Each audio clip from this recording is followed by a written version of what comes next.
sosok di depan aku muncul itu. Apa tujuan kamu kesini? Saya mau kafe saya laris. Saya mau kaya. Apa tumbalmu? Siap suami saya. Dia jawab begini. Aku mau j***mu. Dia tahu aku lagi hamil Bang. Saya buka waktu itu. Kamarnya saya buka. Di dalam kamar udah banyak duit di mana-mana. Saya mau tahu itu laku nggak di bank itu Bang. Dan ternyata laku Bang. Masa iya saya harus minta tolong sama orang pintar di belakang rumah saya Bang. Untuk ngelawan setan itu. Malu banget nih, muka saya mau taruh di mana kalau ternyata dia tahu saya pesugihan. Sunyinya malam di sebuah kuburan tua. Seorang manusia duduk membacakan mantra dengan perut berisi nyawa tak berdosa. Ia rela menukar jiwa demi kekayaan semata. Serahkan apa yang ada di kandunganmu, maka harta akan kuberikan secara cuma-cuma. Namun, pesugihan bukan satu kali memakan tumbal, melainkan kutukan yang menghantui hidup Mbak Indah.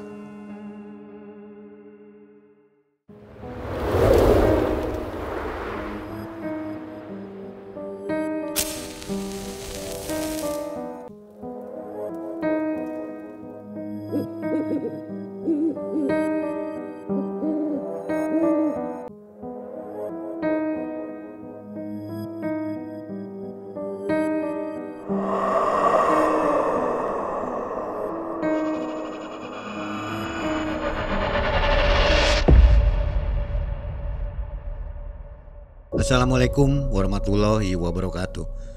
Waalaikumsalam warahmatullahi wabarakatuh. Selamat malam Sobat Malam Mencekam. Senang sekali hari ini akhirnya kita bisa ketemu lagi ya. Sobat, kita ini pertama kali lagi syuting setelah pulang dari Sumatera Utara ya. Setelah pulang dari Medan. Dan untuk sobat yang ingin menonton perjalanan Malam Mencekam waktu di Sumatera Utara, boleh bergabung di area member atau anggota ya. Ada tombol gabung, silahkan gabung di situ dan bisa nonton perjalanan Malam Mencekam di Sumatera Utara. Karena di video ini tidak bisa ditampilkan, panjang sekali ya. Jadi berbeda kisahnya dengan kisah Malam Mencekam. Makanya kita masukkan ke area member, begitu ya. Nah sobat, malam hari ini sudah ada di depan kita, namanya Mbak Indah. Iya Bang. Apa kabar Mbak Indah? Alhamdulillah baik Bang. Mbak Indah ini seorang narasumber yang punya pengalaman unik dan menyeramkan ya. Kejadiannya tahun 2019 ya Mbak Indah ya? Iya betul Bang, 2019. Ini cocok nih untuk sobat yang sudah berumah tangga dan usaha bareng dengan suami. Iya. Kejadiannya mirip dengan kejadian Mbak Indah ya. Jadi waktu itu berbisnis dengan suami, punya kafe begitu ya? Punya kafe. Kafenya maju. Maju rame. Tiba-tiba suaminya selingkuh gitu. Iya. Selingkuh atau apa ini? Iya selingkuh Bang. Aduh, sakit hati ya. Banget. Akhirnya pergi ke? Ya adalah kayak dukun gitu. Ke dukun. Satu tempat gitu. Putus asa ya. Putus asa. Jadi dendamnya larinya ke dukun. Kenapa nggak mengadu ke Allah aja? Ke jalan yang benar lah begitu. Ya udah sih, tapi ya pengen mungkin instan. cari yang instan waktu itu. Belum puas gitu ya. Jadi pergi ke seorang dukun ceritanya. Iya. Oke, nanti dikisahkan ya dari awal sampai akhir. Jadi sobat jangan kemana-mana, nonton bareng-bareng Mang Ai di sini. Kisah dari Mbak Indah.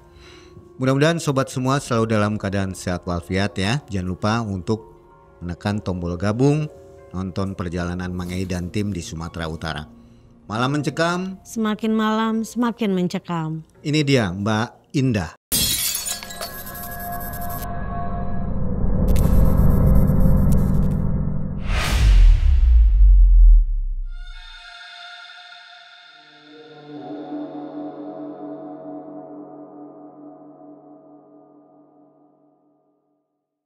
Jadi begini Mang waktu itu kejadiannya tahun 2019.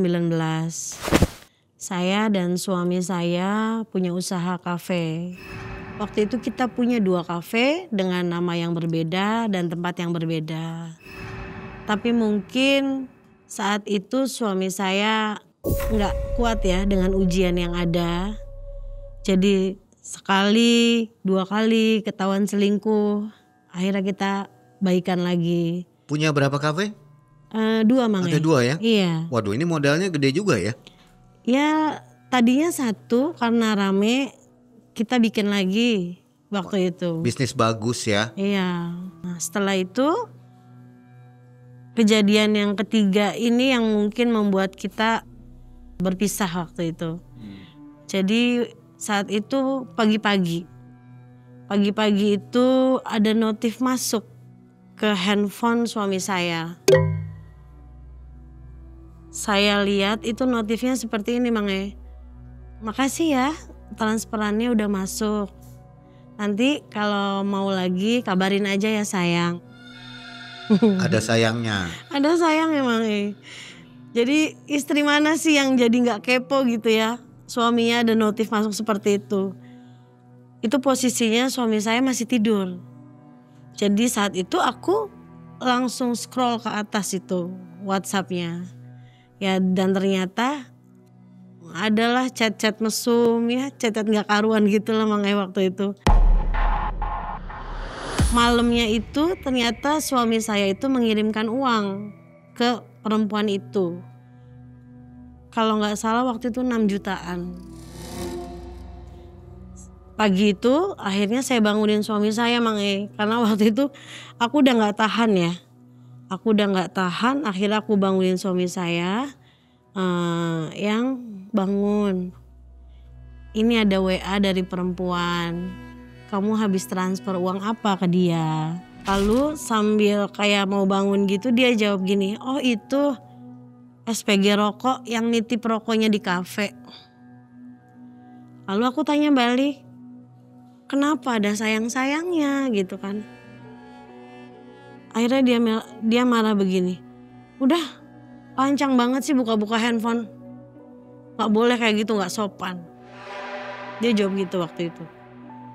Gak lama dia bangun dari tidurnya, dia ambil kunci mobil, tanpa makan, tanpa mandi, dia langsung pergi ke kafe.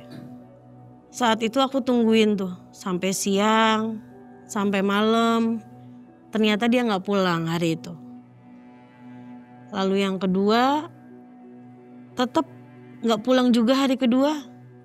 Sampai hari ketiga, akhirnya aku datangin tuh kafenya Mang.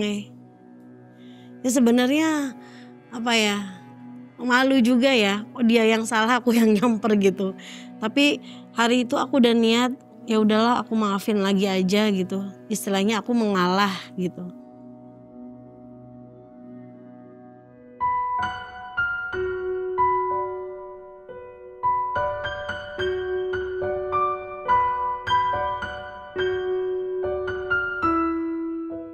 Tapi setelah aku datang ke kafenya, aku masuk ke ruangan kerja dia.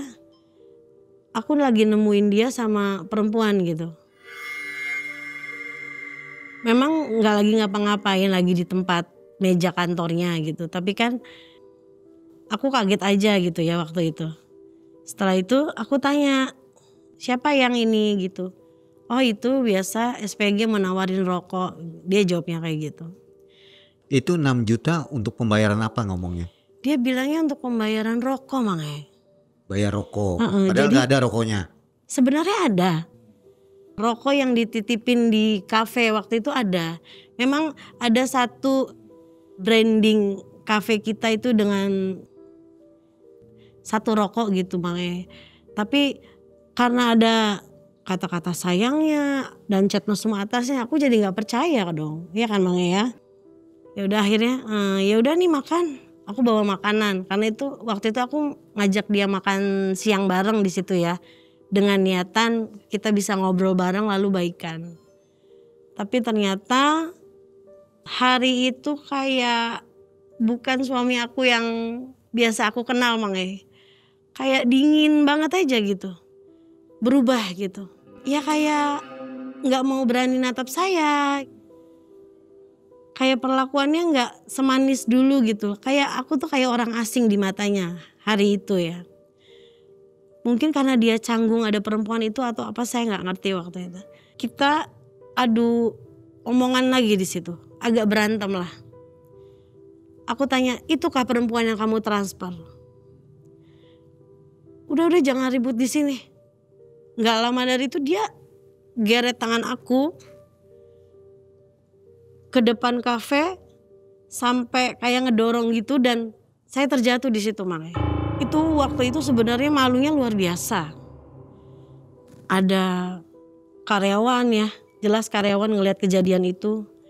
Ada juga waktu itu sekitar 8 sampai 10 orang lah, 2 pasang perempuan laki-laki sedang makan. Ya sama cewek-cewek lah kayak ibu-ibu gitu lagi makan. Itu di situ sebenarnya malu banget ya. Tapi aku nggak mau jadi ribut, bertengkar, aib kita jadi orang lain tahu. Di situ aku tahan, aku nggak bilang apa-apa. Terus dia bilang begini, jangan ributin soal uang. Udah, kamu urus kafe sana, mobil, rumah, urus. Nggak usah kesini-sini dulu, kita pisah dulu aja.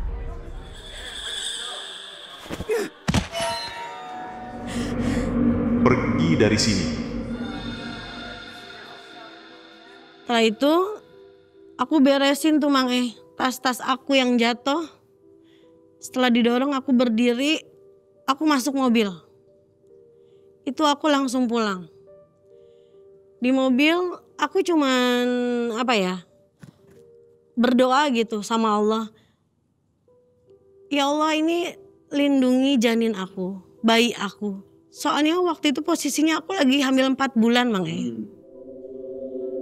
tahun kita menikah, belum dikaruniai anak. Dan saat kejadian itu aku lagi hamil 4 bulan. Aku sedih banget waktu dia ngedorong aku, jadi kayak dia lupa apa aku lagi hamil. Tega banget gitu.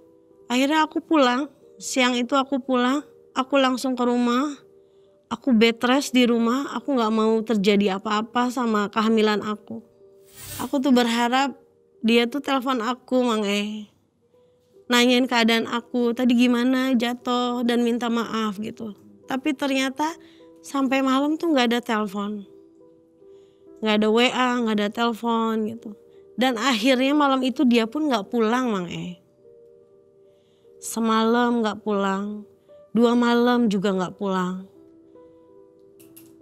Keesokan harinya itu hari kedua di bulan Januari,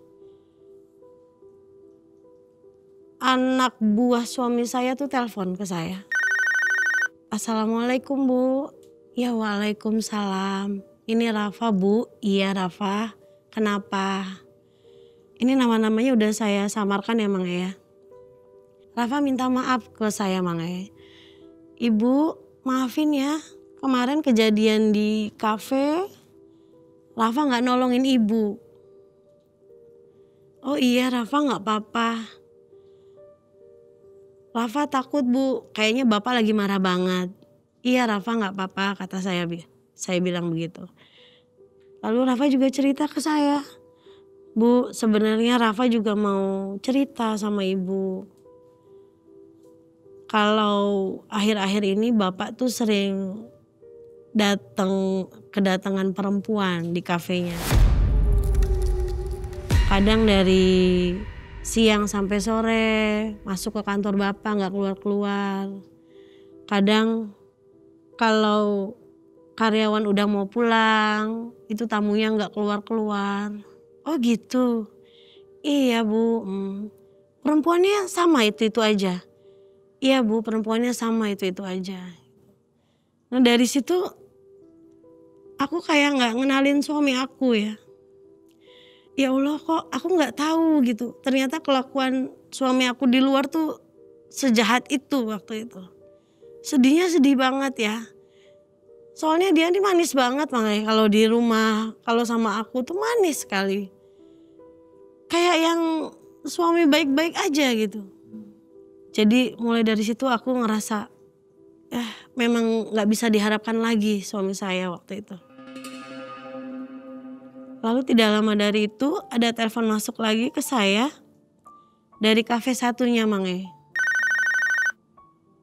Kafe yang kemarin Bapak bilang tuh, nih kamu aja yang ngurus gitu. Jadi kafe itu diserahkan ke saya terima telepon dari salah satu manajemennya. Dia bilang begini, Assalamualaikum Ibu. Ya waalaikumsalam gitu. Bu ini saya dari manajemen kafe ini gitu. Oh iya, ada apa? Ibu ini sekarang dipegang ibu ya? Oh, kata siapa? Saya tanya gitu. Kata bapak sekarang semuanya ibu yang handle. Oh ya udah iya. Oke kata saya gitu. Bu ini punten ada yang harus dibelanjakan dan butuh tanda tangan gitu. Oke baik. Saya ke kafe sekarang. Dari situ saya meluncur langsung ke kafe. Saya pelajari semuanya Mang E. Karena selama kita buat kafe, itu saya tuh nggak tahu menau ya urusan kafe. Suami saya cuman bilang, yang udah kamu di rumah aja. Ngurus rumah, ngurus aku. Gak usah mikirin kafe biar aku yang handle semuanya, jangan capek-capek, kamu tahu beres. Jadi dari situ aku belajar Mang E. Manajemennya gimana, aku baca-baca buku kasnya gimana. Pokoknya aku pelajari hari itu. Aku pelan-pelan pelajari tanpa ada yang dirubah waktu itu. Tapi setelah saya pegang Mang E, itu kan Januari ya. Pertengahan Januari itu saya mulai pegang kafe itu tidak ada kemajuan. Malah yang ada kemunduran waktu itu. Saya juga bingung, ini kenapa ya kafe mengalami kemunduran gitu. Sampai akhir Januari itu pada saat gajian, saya itu nombok Mang E. Nombok pakai uang pribadi saya. Oke lah mungkin ini ada kesalahan. Apakah manajemen kurang atau gimana waktu itu. Dua-duanya sepi? Yang saya pegang aja Mang E. Kafe suami saya tuh tetap ramai. Malah di situ saya berpikir, kenapa ya? Ini aku nih gak ngapa-ngapain di kafe loh. Ini kafe istilahnya aku gak macem-macemin ya. Gak kayak maaf suami saya gitu sering bawa perempuan gitu. Tapi rame-rame aja. Ini malah kafe saya tuh waktu itu Januari itu mengalami kemunduran sampai saya nombok waktu itu. Tapi nomboknya belum banyak. Januari ya. Masuk bulan Februari itu 4 orang karyawan saya mengundurkan diri Mang E. 1 manajemen, 1 koki, 2 waiters. Itu 4-empatnya mengundurkan diri serentak. Di situ saya kewalahan. Saya nggak tahu masaknya gimana. Ya pokoknya kafe berjalan walau kayak pincang ya Mang E ya. Alasan dia keluar kenapa itu? Waktu itu ada aja alasannya. Ada yang mau pindah kerja, cari pengalaman baru, ada yang ibunya sakit, macam-macam waktu itu. Tapi kan saya nggak bisa nahan waktu itu. Bulan Februari saya nombok banyak banget. Omset yang tadinya maaf ya Mang E 4 juta, 3 juta sehari, itu 500.000 aja susah banget sehari. Benar-benar itu bulan Februari saya nombok banyak. Saya nggak tahu harus gimana. Mulai dari situ saya kehilangan akal sehat saya. Saya mulai tanya-tanya ke teman. Ada yang nyaranin gini, dah kalau kafe mau rame ya harus ada ujuk-ujuknya. Dah kesini dah. kiainya bagus, macam-macam lah. Yang nyaranin itu banyak gitu. Pergi ke dukun maksudnya? Iya. Tapi saya pilah.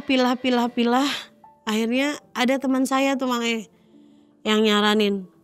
Dah, ini ajib banget dukunnya. Di mana? Itu. Arah Indramayu. Serius, iya. Antar yuk. Kalau nganter nggak bisa, paling aku kasih denahnya aja lah, rute dan itunya. Oh ya udah. Akhirnya hari itu aku langsung tuh Mang pergi sendirian ke daerah Indramayu. Katanya kan di situ nanti kalau ada balai desa ini tanya-tanya aja sama mamang ojeknya gitu. Itu pasti kenal semua sama Mbah Salim gitu. Ini Mbah Salim udah aku ganti ya Mang namanya ya. Aku datengin, aku ketuk tuh rumahnya. Alhamdulillah yang bukainnya Mbah Salim langsung waktu itu. Setelah itu saya ketemu sama Mbah Salim. Itu Mbah Salim setelah lihat muka saya itu langsung bertanya, Mbak, tujuannya apa ke sini? Dari situ tanpa basa-basi saya to the point aja. Mbah, saya mau kafe saya rame. Saya mau punya banyak uang waktu itu. Oh, ya udah. Nanti bentar ya ikut saya katanya gitu. Ya udah. Akhirnya Mbah Salim siap-siap. Kita keluar rumahnya, kita jalan sekitar 200 apa 300 meter lah dari rumahnya. Nanti di situ ada masjid, Mang Tempatnya itu di belakang masjid. Jadi setelah masjid, kita masuk lagi ke belakang, ngelewatin kayak hutan-hutan gitu. Nanti di belakang situ ada 2 kuburan, Mang Ada kayak rumah joglo. Itu di bawahnya ada 2 kuburan. Di situ Mbah Salim bilang sama saya, Mbak, mau yang mana? Yang kanan atau yang kiri? Yang kanan putih, yang kiri hitam. Saya tanya balik sama mbahnya Mang waktu itu. Mbah, yang menghasilkan uang yang mana? Mbah Salim jawab lagi. Dua-duanya menghasilkan uang. Yang kanan itu berproses. Tapi nggak tahu hasilnya kapan. Tapi pasti menghasilkan. Kalau yang kiri itu instan. Menghasilkan dengan cepat tapi ada tumbalnya. Oke Mbak Salim, aku mau yang ini. Siap tanok tumbalnya, siap. Jadi ambil yang mana? Kiri? Aku ambil yang kiri Mang yang hitam. Karena udah bulat banget itu keadaan kepepet banget Mang Udah kayak nggak ada jalan keluar lagi aja. Kan nggak ada cerita buat ngobrol juga Mang Suami saya udah nggak datang-datang lagi waktu itu. Kayak udah sendiri aja. Akhirnya aku memutuskan mau yang ini Mbah. Oh ya udah Neng. Siapin ya. Syaratnya. Syaratnya apa Mbah? Syaratnya itu cuman bunga 7 rupa Mang sama kayak hio gitu dan bekakak ayam. Mbah, aku nggak tahu beli di mana waktu itu. Ada yang bisa disuruh Mbah. Oh ya ada, nanti ada. Ya entah anak buahnya Mbah Salim atau siapa gitulah. Waktu itu aku kasih uangnya aja tuh 250.000 untuk nyiapin semuanya gitu. Aku tahu beres waktu itu. Akhirnya ya udah kita pulang dulu aja ke rumah, ritualnya habis Isya ya, kata Mbah Salim gitu. Oke akhirnya kita ke rumahnya. Balik lagi ke rumahnya Mbah Salim gitu.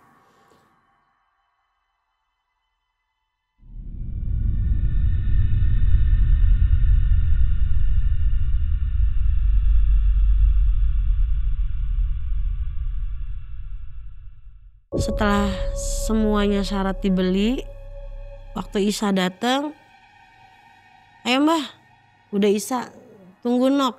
Masih banyak yang nongkrong di masjid kalau habis sholat gitu. Agak malaman aja. Ya udah waktu itu jam 9 kurang kita ke situ. Udah benar nggak ada orang lagi di situ. Akhirnya kita sampai tempat, dimulai ritual. Hio sama Mbah Salim dinyalain. Sesajinya itu ditaruh di depan kuburannya Bang. Waktu itu udah tahu tumbalnya apa? Aku udah bilang tumbalnya mau suami aku waktu itu Bang. Nanti kata Mbah Salim itu cuman ngomong begini, nanti pokoknya jangan lari.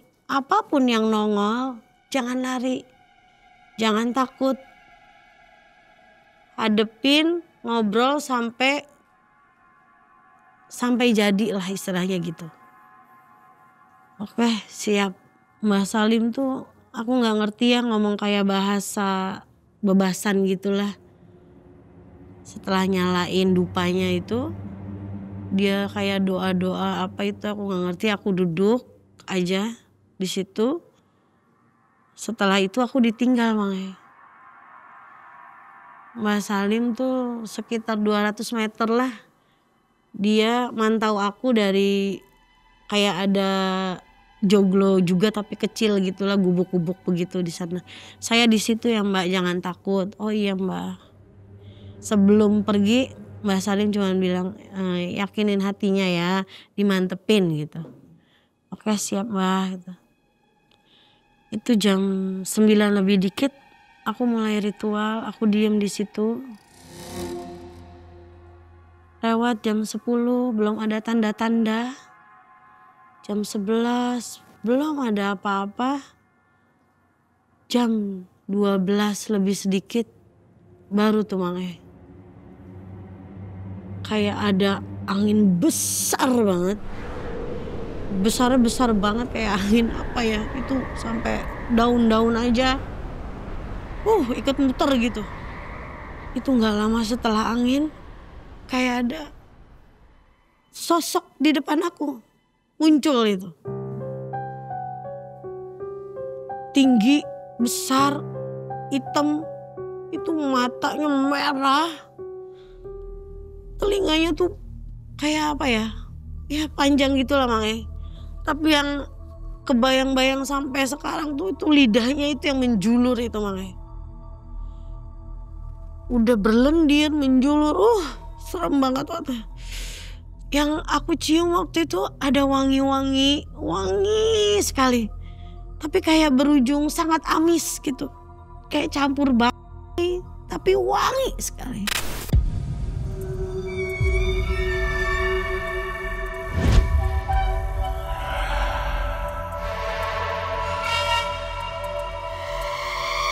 Itu di situ saya diem dulu. Saya sedikit takut ya. Belum ada yang mencoba ngobrol gitu. Tapi gak lama kemudian dia itu bertanya langsung sama saya. Apa tujuan kamu kesini? Langsung jawab waktu itu. Saya mau kafe saya laris, rame. Saya mau kaya. Lalu dia bilang gini, apa tumbalmu? Siap suami saya. Gak bisa. Dia jawab gak bisa waktu itu. Tahu Mang dia ngomong apa? Dia jawab begini, aku mau janinmu. Dia tahu aku lagi hamil Mang. Aku tuh udah bulet mau numbalin suami aku. Tapi dia gak mau. Dia lebih milih aku mau janinmu. Aku bilang ini udah gak bisa dong. Aku pikir waktu itu gak bisa. Ini 8 tahun aku nungguin waktu itu. 8 tahun aku menikah, aku gak punya anak. Sekarang udah jadi umur 5 bulan, 4 bulan. Masa sih mau dikasihin waktu itu? Saya bilang gak bisa. Lalu dia jawab lagi, aku mau janinmu. Aku jawab lagi, gak bisa. Sampai ketiga kalinya dia bilang lagi, aku mau janinmu. Aku tetap kekeh waktu itu, gak bisa, maaf. Tanpa ada obrolan lagi dia langsung hilang aja waktu itu. Lalu di situ aku terdiam ya, 5 menitan tuh aku nggak ngapa-ngapain, kayak ngerasa ini bener nggak sih, mimpi nggak sih waktu itu kan. Ketemu makhluk begitu, lidahnya panjang, tapi di satu sisi aku tuh udah kayak, wah jadi nih, kayak nih, bisa nih, keluar nih, setannya keluar, aku bisa transaksi gitu kan. Tapi ternyata kan dia gak mau tumbal yang aku kasih waktu itu. Makanya aku beranjak tuh pergi ke Mbah Salim. Aku bilang, Mbah, gimana ini Mbah? Dia maunya janin aku Mbah. Ya udah Nok, nanti ikhtiar lagi aja, kata Mbah Salim jawab gitu. Dia cuma bilang, ya udah sabar Nok, belum jodohnya, kata Mbah Salim. Akhirnya tuh aku pulang, Mbah Salim pulang, aku pulang ke rumah aku. Itu sekitar jam 1:30-an, aku langsung pulang ke Cirebon. Sambil di jalan ya mikir macam-macam lah Mang. Kayak yang tadinya punya impian tiba-tiba gagal gitu ya istilahnya. Akhirnya aku pulang ke rumah, nyampe rumah itu sekitar jam 2-an. Lalu di situ aku sholat Mang, tahajud. Ya waktu itu curhat lah sama Allah tuh, aku ceritain semuanya gitu.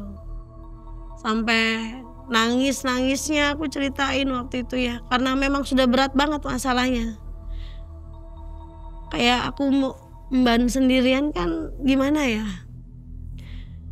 Setelah gak lama dari situ aku sampai ketiduran tuh Mang sholat. Ketiduran sampai pagi. Tapi setelah aku bangun, itu kayak ada yang bisikin Mang. Nah,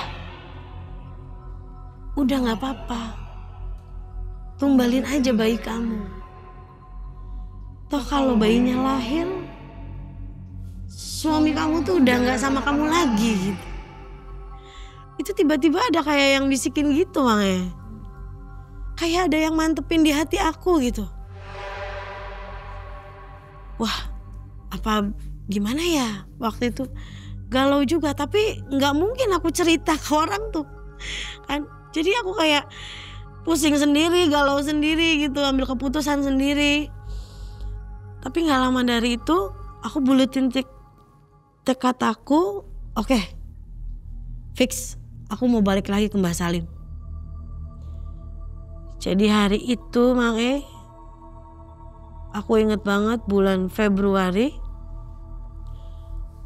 aku rencana mau balik lagi ke Mbah Salim. Tapi sebelum ke Mbah Salim aku ke rumah sakit dulu. Aku mau USG dulu Mang.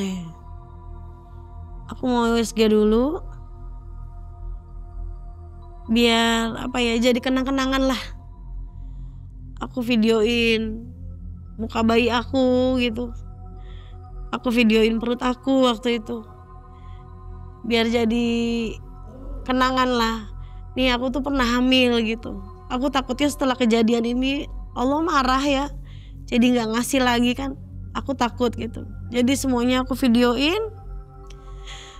Dari rumah sakit aku langsung meluncur ke. Di sini suami udah nggak tahu menau ya? Udah nggak tahu menau. Itu aku diblokir. kita nggak bisa ngobrol, akses. Dia juga nggak ada pertanyaan apa-apa, nggak nanya kabar aku, nggak ada. Aku temuin lagi Mbah Salim.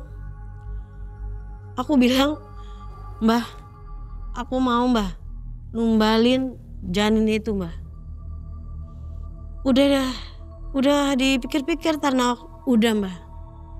Ya udah, beli lagi Mbah sesajinya. Di situ aku kasih uang lagi tuh Mang.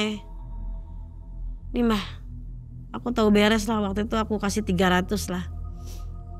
Akhirnya itu malam Jumat ya, hari itu juga aku ritual Mang.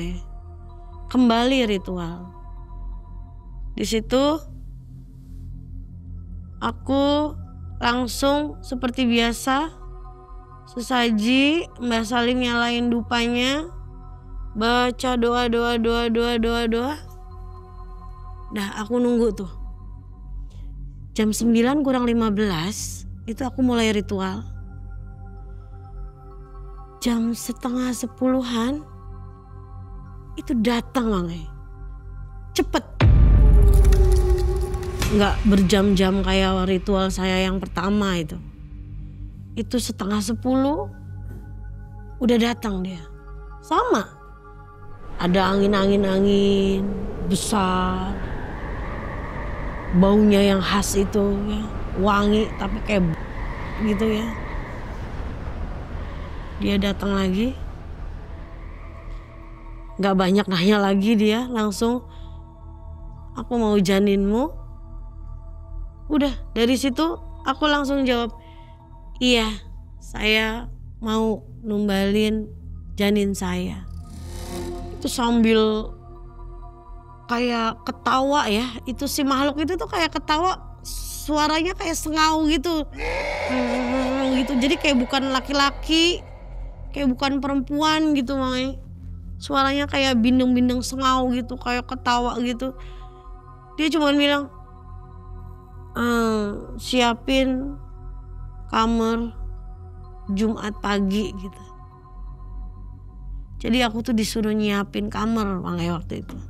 Semuanya udah selesai, dia pergi tanpa banyak ngomong, dia pergi. Saya langsung senang waktu itu. Saya balik lagi ke Mbah Salim, Mbah berhasil Mbah, katanya saya suruh nyiapin kamar Jumat pagi. Nah di situ Mbah Salim bilang, oh jangan lupa tiap hari Jumat taruh kembang di atas mangkok isinya air. Oh iya Mbah siap. Taruh juga di depan kamar mandi sama di pintu pagar setelah masuk rumah. Jadi buka pagar. Terus kalau dari dalam rumah itu sebelum keluar pagar ya Mang, aku tuh taruh nyediain itu gitu. Mangkok air dikasih kembang gitu, taruh di situ satu, taruh di depan kamar mandi satu. Setelah itu Mang, pulang tuh aku malam-malam. Kayak nggak percaya gitu ya. Ini bener nggak sih gitu kejadian ya? Ketemu dia lagi, ketemu hantu itu lagi. Ya kayak nggak percayalah serentetan kejadian itu. Tapi setelah pagi-paginya Mang, itu saya belum ini ya.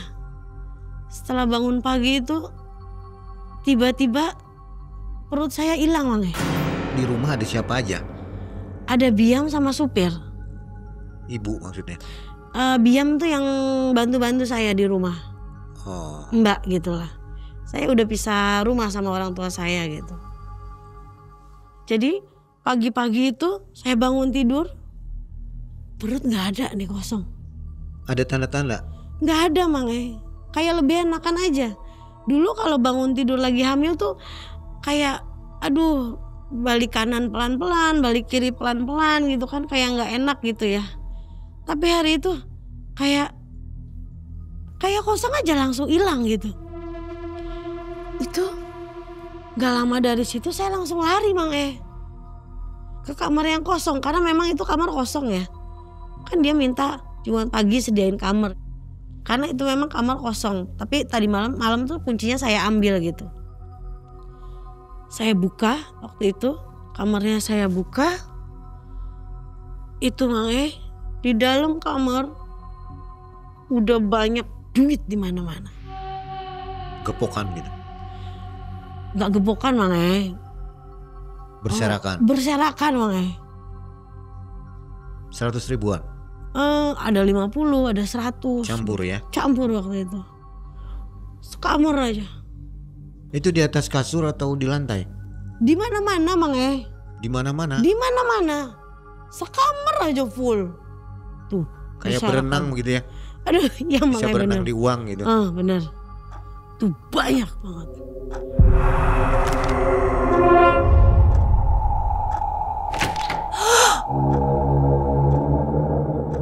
Tuh saya nggak percaya tuh, saya pegang-pegang duitnya. Akhirnya saya ambil satu Mang Saya keluar kamar, saya panggil Biam. Biam. Iya Bu, ini Biam tolong beliin telur waktu itu. Tolong beliin telur ya.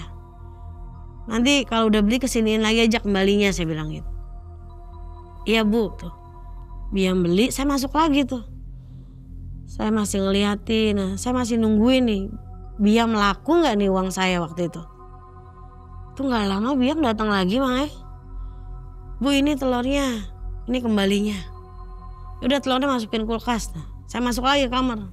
Laku Mang Saya ambil lah segepokan lah waktu itu, saya sekitar 15 jutaan lah. Pergi saya ke bank Mang Belum mandi, belum apa. Saya pergi ke bank. Saya setoran. Saya mau tahu itu laku nggak di bank itu Bang Dan ternyata laku Mang Seneng banget waktu itu saya di situ. Laku nih, asli uangnya. Akhirnya saya buru-buru balik ke rumah. Itu saya beres-beresin itu langsung uang. Jadi itu seharian saya di kamar saya beres-beresin uang gitu. Ya ada 5 sampai 6 tas lah. Uang saya beresin waktu itu. Tapi belum saya hitung ya. Saya cuma beresin waktu itu.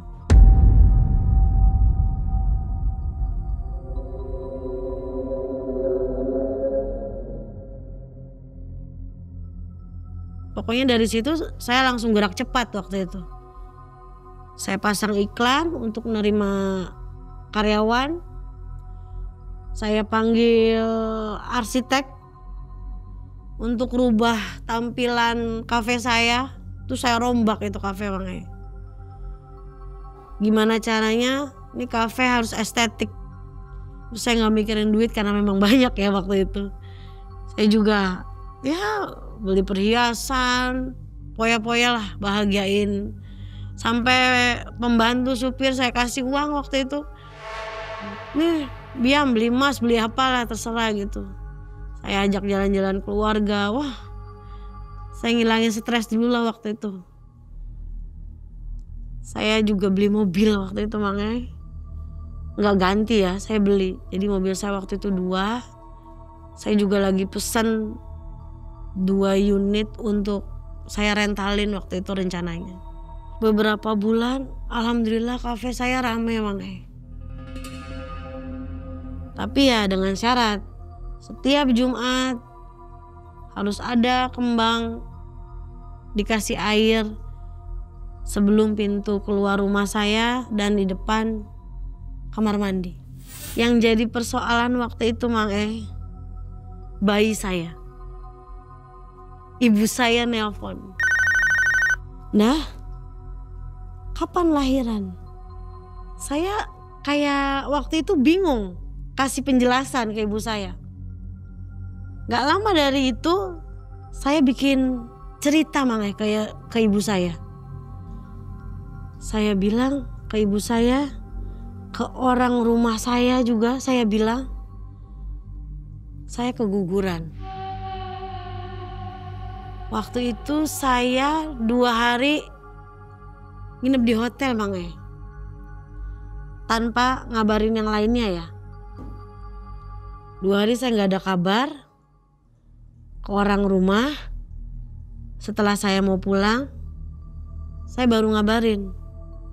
Karena kan memang perawakan saya ini gendut ya Mang ya. Jadi kayak hamil nggak hamil tuh nggak kelihatan gitu. Tapi waktu itu saya kasih alasan. 2 hari saya menghilang, padahal saya di hotel itu Mang. Saya bilang ke mama, "Mah, keguguran." Sama ke orang rumah juga kebiam, saya keguguran di rumah sakit gitu. Padahal saya di hotel waktu itu. Ya udah, kalau mama saya udah ngerti ya posisinya. Mereka nggak nengok, nggak besuk gitu? Enggak, saya sengaja ngasih taunya itu setelah saya mau pulang. 2 hari di hotel itu saya baru ngabarin, ini udah mau pulang gitu. Tapi setelah saya di rumah itu, mama saya datang. Setelah itu udah tuh, orang tua mungkin mengerti ya, oh nih Linda memang lagi ada masalah sama suaminya karena mungkin banyak pikiran atau apa gitu kan.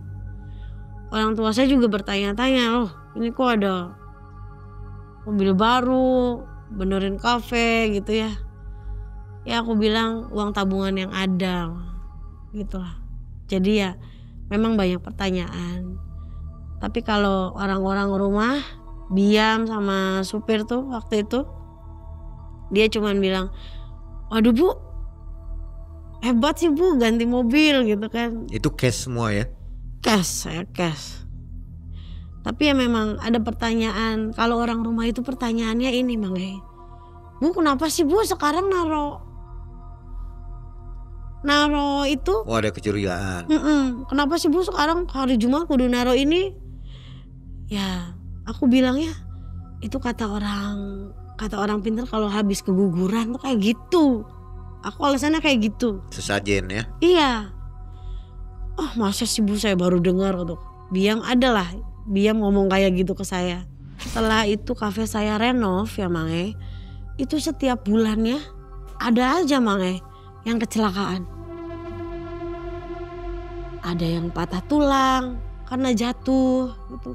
Ada yang berdarah, kepleset, aduh macam-macam tiap bulannya. Ganjil ya kejadian? Iya, padahal itu nggak ada perjanjiannya.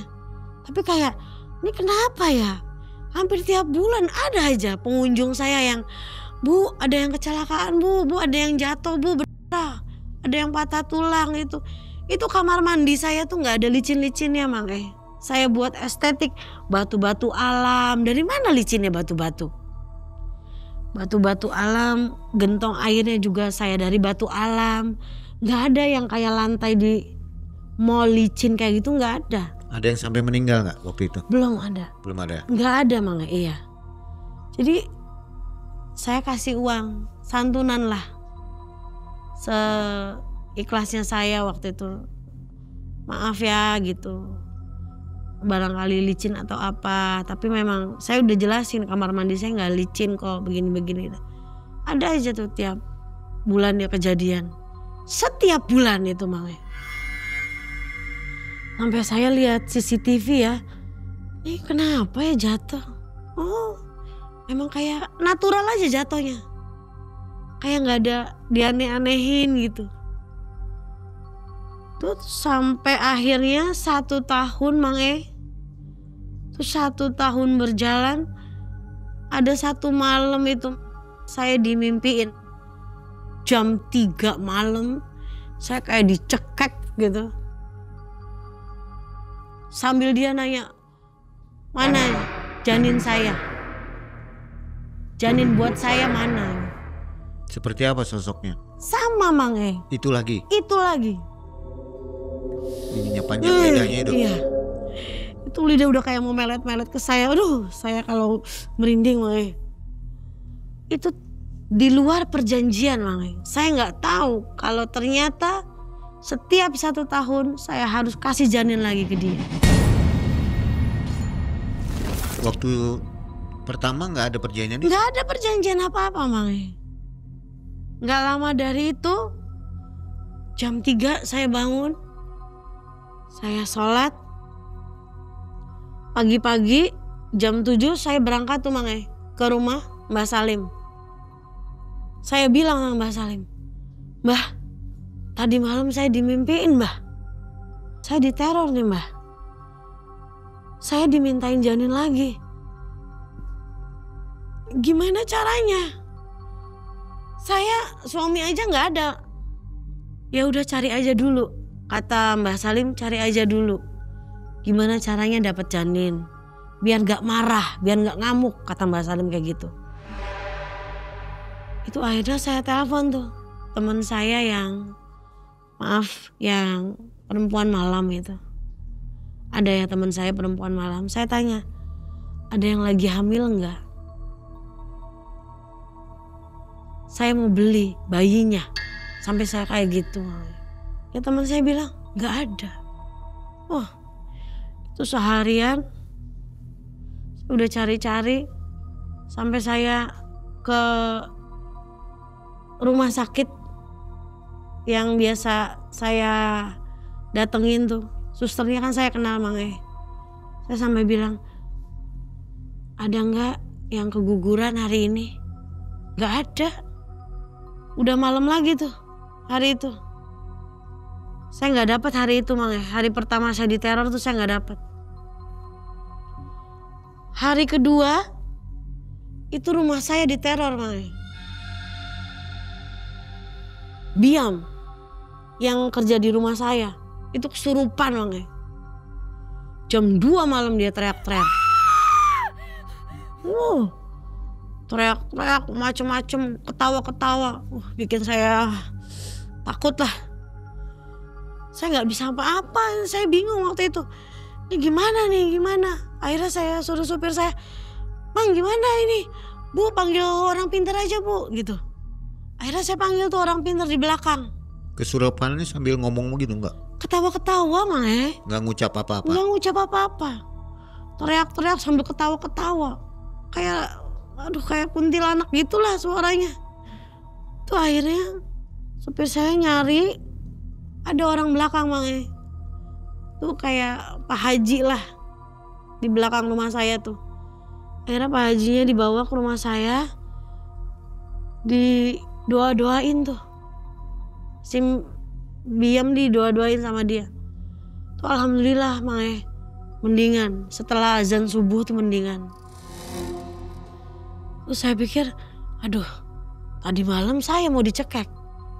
Ini hari ini Biam nih. Besok apa lagi gitu kan. Udah serem aja itu. Saya kayak nggak ada solusi lagi. Masa iya saya harus minta tolong sama orang pintar di belakang rumah saya Mang, untuk ngelawan setan itu. Malu dong, ya nggak? Malu banget nih, muka saya mau taruh di mana kalau ternyata dia tahu saya pesugihan. Akhirnya saya nggak minta bantuan itu lagi tuh. Biam udah beres, Pak Hajinya itu pulang. Saya nyari ke teman-teman saya Mang. Karena kata Mbah Salim tuh, itu akan terus ngeganggu sampai Nok belum ngasih janinnya. Jadi hari ketiga itu saya cari tahu ke teman-teman saya.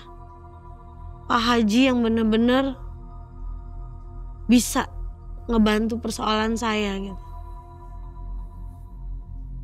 Akhirnya saya ditunjukin Mang. Ditunjukin salah satu pimpinan pondok pesantren di Kuningan sama teman saya. Ini dah jago ruqyah. Jadi udah mentok nggak cari janin lagi? Udah nggak tahan ya? Udah nggak tahan tuh, saya udah takut tuh. Hari pertama saya dicekek sudah takut banget Mang. Akhirnya saya datengin. Di situ saya ketemu beliau. Dia bilang, cerita aja. Ceritain semuanya. Akhirnya hari itu saya ceritain semuanya tuh Mang. Gak ada yang ditutup-tutupin hari itu. Sampai pada akhirnya Pak Ustadznya bilang begini, "Mbak, sanggup nggak ninggalin semuanya? Saya bilang, sanggup Pak. Sanggup. Gak apa-apa, ambil aja semuanya. Ya udah, alhamdulillah kata dia bilang gitu. Ya udah, nanti malam saya ruqyah habis isya. Jadi saya di pesantren itu, saya di ngajiin waktu itu makanya. Pak Ustadznya itu manggil santrinya sekitar 20 orangan. Sebelum di ngajiin, Pak Ustadznya ngomong begini, Mbak, ganti baju ya. Ganti baju nanti, disediain sama istri saya gitu. Loh, ini saya udah bawa baju Pak. Nanti bajunya dari istri saya aja gitu. Jadi kayak seakan-akan Pak Ustadz takut doanya nggak diterima kalau saya masih pakai baju saya ya, istilahnya yang dari uang itu gitu. Pak Ustadz mau bener-bener saya itu bener-bener suci lah, nggak ada uang-uang dari uang itu gitu, takut beli bajunya dari uang itu gitu ya. Jadi saya ganti tuh baju yang disediain istrinya, saya ganti. Saya di ngaji-ngajiin sama santri-santrinya waktu itu kisaran 20 orang makanya. Tuh ngajiin. Nggak lama makhluk itu datang makanya.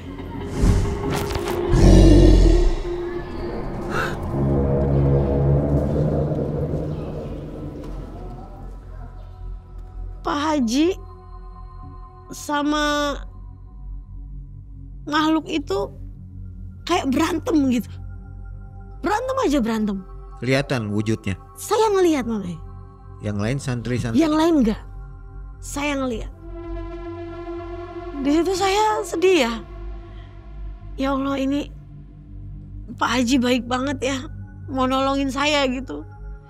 Itu dia kayak dilempar api gitu sama si makhluk itu. Senjata dia tuh cuman sorban dia sama tasbih dia waktu itu makanya.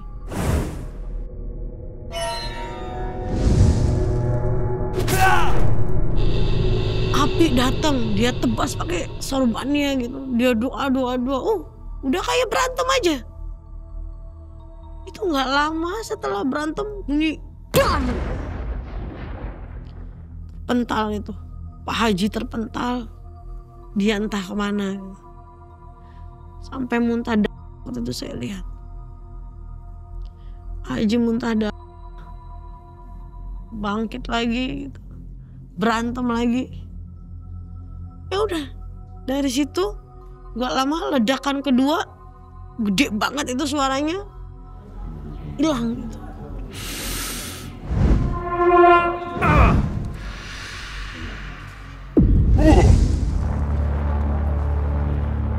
Kayak terpecah gitu, api yang terpecah gitu. Kalau ledakan orang-orang lain dengar ya? Dengar nggak ya? Ada. Dengar bang. Santrinya sampai gitu. Kaget ya? Kaget gitu. Dari situ, wah, Pak Haji udah datangnya kemana-mana bang. Itu makanya saya tuh, hutang budi banget lah sama Pak Haji. Sampai sekarang saya juga tiap minggu masih datang pengajian di pesantrennya gitu.